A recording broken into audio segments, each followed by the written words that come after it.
Katweyongerayo twongere okulaba ebirala ebyazuulibwa mu kinnya kino ekisinga obuwanvu kikola Super Deep Borehole. Jjukira nti mu part 1 twalabe nga basayantisi basobeddwa bwe batuuka mu buwanvu bwa kilometers 7 ne batasangayo leeya ya basalt gye baali beekakasa nti nno balina okugisanga. Tweyongera ne tulaba temperatures ezaali zirinyira ku speed ey'ekika ekya waggulu okusukka ku estimations za models zonna ezaali zikakasiddwa science. Twalaba nga basanze n'amazzi mu buwanvu obwalimu temperatures ne pressure ebyali bitasobola kuganya mazzi ago kubeerayo naye ate ne gasangibwayo. Part 2 ketandikire wano we bazuulira nti wansi eyo mu bbugumu mpitirivu wali waganya n'ebintu ebirina obulamu okuwangaalirayo. Mu Mei wa 1989 kyenkana decades 2 nga basima ekinnya kino baali batuuse mu buwanvu bwa meters 1,12,200. Geologist ayitibwa Victor Petro ya examininga core samples ezaali zifubutuka wansi eyo mu kaseera ako n'azuulamu ekintu ekyamukuba enkyukwe. Mu granite eyali avaayo akaseera ako mwalimu talina shapes ezaali teziteekeddwa kubeeramu. Under magnifications, shapes zino zaafuuka clear bulungi. Zaali microscopic single-celled marine organisms ezimanyiddwa nga plankton.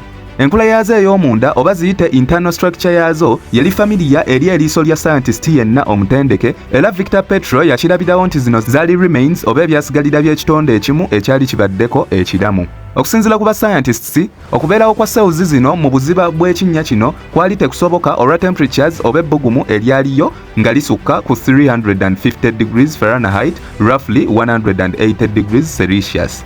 Okusinziira ku biological ne chemical rules ezikkirizibwa, organic material yenna tateekwa ku survivingira mu conditions bwe zityo.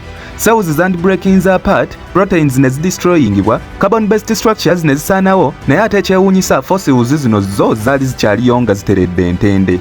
Bayongera okukola analysis ku byasigalira bino ne bongera okutabulwa anti nga ziraga nti zaali ziwangaalidde mu mbeera eno okumala emyaka obuwumbi nga 2, kyokka ate era nga zisinga ne granite eyali azeetoolodde obukulu.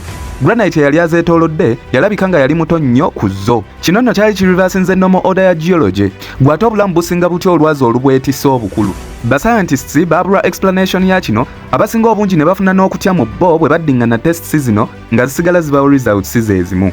Obanga organic material yasobola okugumira ebbugumu eryo lyonna, kiba kitegeeza nti idea ya total thermal destruction nayo yennyini gwali munaanansi.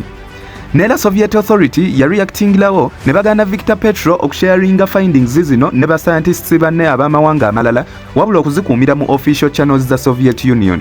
Oba obulamu bwali buzuulibbwa mu buwanvu obwo kyali kitegeeza nti interior ya Earth teyali bubeezi yanjazi na bbugumu, wabula era yali chemical and biological. Okuzuula kino kyali kitegeeza kuddamu kuwandiika boundaries ezaali zidefindinga science owa generations zonna ezaali ziyise n'ezididdako. Ate era ne kiteekawo n'ekibuuzo ekyali tekyewalika. Obulamu mu buziba buno bwali bwetaaga energy okubeerawo. Hydrogen atamanyiddwako nsibuko. Bwe baali bakyasima, ebisooto ebyali bikomawo kungulu byasika attention y'aba technicians abali ku site. Ebisooto bino byalina okwambuka waggulu smoothly nga byetisse enjazi eziri crushed. Naye ate ekyewuunyisa, ebisooto bino byatandika okubabolinga. Abasinga basooka kulowooza nti effect eno yava ku bbugumu nga lyali litokosa ebisooto bino. Naye kuno okulowooza bo bennyini ne bakusazaamu oluvannyuma lw'okwetegereza nga bubbles zino zaali ziva ku gaasi emu eyali erabika okuba nga yali efunye outlet w'etolokera. Bwe bekenneenya obulungi gaasi eno bakizuula nga yali hydrogen, ate nga teyali mu small amounts. Concentration yali high nnyo, ate nga hydrogen ono yali tava mu surface contamination, wabula munda eri mu buziba bwa Earth yo yennyini. Hydrogen ono tali just neutral finding. Mu biology, hydrogen aba source of energy. Microorganisms nyingi zimukozesanga fuel, ate nga mu geology asignalinga active chemical reactions. Naye mu depth ekinnya ekyo mwe kyali kituuse, tewali process ekkirizibwa ba scientists nti yandibadde esobola okuproducinga obungi bwa hydrogen ono naddala mu conditions ezaali wansi eyo. Kyokka ate ebipimo byali consistent and repeatable. Ekyasinga okutabula ba scientists yengeri hydrogen ono gye yali yeeyisaamu. Hydrogen levels tezaali stable, zaali nnyanga ate nga bwe zikka awatali clear pattern yonna. Ba scientists balina explanations bbiri wano, ng'esooka baali bateebereza nti hydrogen ono yali trapped munda eyo mu crust okumala ebbanga ddene, nga kati ekinnya kino kyali kimuggulidde afulume. Explanation ey'okubiri yali esuggestinga nti Earth yo yennyini yalina engeri gy'etondamu hydrogen ono continuously okuyita mu reaction occurringa mu deep underground eyo bo gye baali tebamanyi. Kino nno kiba kitegeeza nti interior ya Earth eri chemically active kubanga yali yegeneratingira energy. Eno discovery bwe baagigatte ku discoveries ezaasoose batandika okulaba pattern mu byo. Amazzi mu buziba bwe gataalina kubaamu. Organic material ng'awangalidde mu bbugumu eriyitirivu. kati bazudde steady source of energy. Zino tezaali random anomalies. Zonna ng'ozigassa wamu zaali zikola basic conditions ezisobola okuganya ekintu ekirina obulamu okusurvivinga. Era abascientists basigala basobeddwa kubanga bakizuula nti baali tebalina kye bamanyi ku Earth gye baali bawangaalirako olw'ensonga nti byonna bye baali bamanyi nti bye bituufu ate byali bifu nnyo. Discovery yasembayo yasinga okuviirako projekiti eno okukoma mu buwanvu obwo mwe yakoma okusimibwa. Olwazi bwe lwatandika okukulukuta, models zaali ziteebereza nti ne ku deepest point ekinnya kino kwe kyali kisuubirwa okukoma ebbugumu lyali ligenda kubeera manageable, naye gye baakoma okukka wansi eryali ebbugumu obugumu ne lifuuka olweje. Abaali basuubira nti ekinene ennyo ebbugumu mu crust lyandikomye ku 200 degrees Fahrenheit bagenda okutuuka mu meters omutwalo gumu mu 1200 ng'ebbugumu lisukka 350 degrees Fahrenheit. Mu kaseera ako bascientists abaali bakyalinamuko ku ka confidence nabo baatiirawo. Ekyasinga okubatiisa ye effect y'ebbugumu lino ku lwazi. Olwazi lwa granite obwedda lwe bakrackinga ne lumementukamu ebitole by'amayinja lwatandika okusaanuuka nga boolaba ekidomola ekiriraanye ebbugumu epitirivu. Ladies and gentlemen, olwazi lwatandika okukulukuta mpola mpola nga boolaba obuugi obukwafu bwe bukulukuta ng'obuyiye wansi. Equipments ezaali zikozesebwa mu kusima bwe zaalaba ng'olwazi obwedda oluzikaluubiriza okukrackinga waliwo ekirugonzezza, nazo ne zimanya nti ate kino ekizza si muntu, zaali tezikyetegekedde.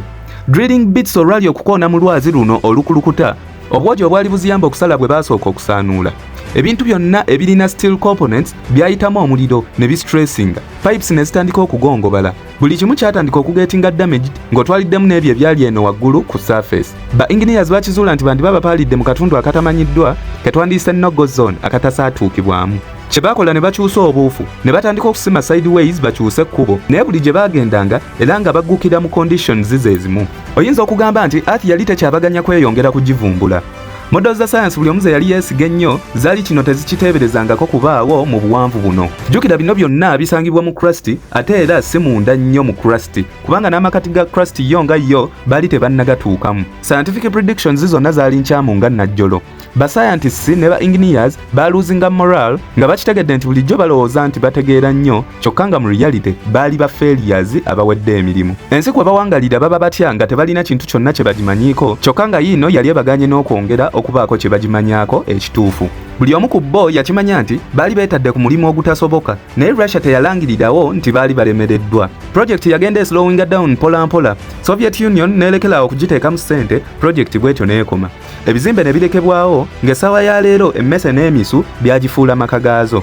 Mu 2005 ekinnya kino baakisiringa bulungi nnyo n'ekisaanikiro eky'ekyuma. Naye okuggala ekinnya kino tekyaggalawo bibuuzo bye kyali kigguddewo. Wadde ebyo Earth bye yarevealinga, mpozi n'ebyo Earth bye yasigala ng'ebikwese mu buziba bwayo. Emyaka nga giyiseewo, bascientists abali ku project eno ne bakukusanga bascientists bannaabwe abalala okuva mu mawanga amalala ne beekebejja data ono neera neera. Bw'etyo ensi yonna bwe yakizuula nti nejja assumptions ze beeyambisanga okudescribinga deep earth zaali nfu under direct observations. Models tezaali slightly off wabula zaali fundamentally wrong kubanga geological science yali azimbiddwa ku nzikiriza nti deep earth yali stable and predictable, ekintu ekitaali kituufu.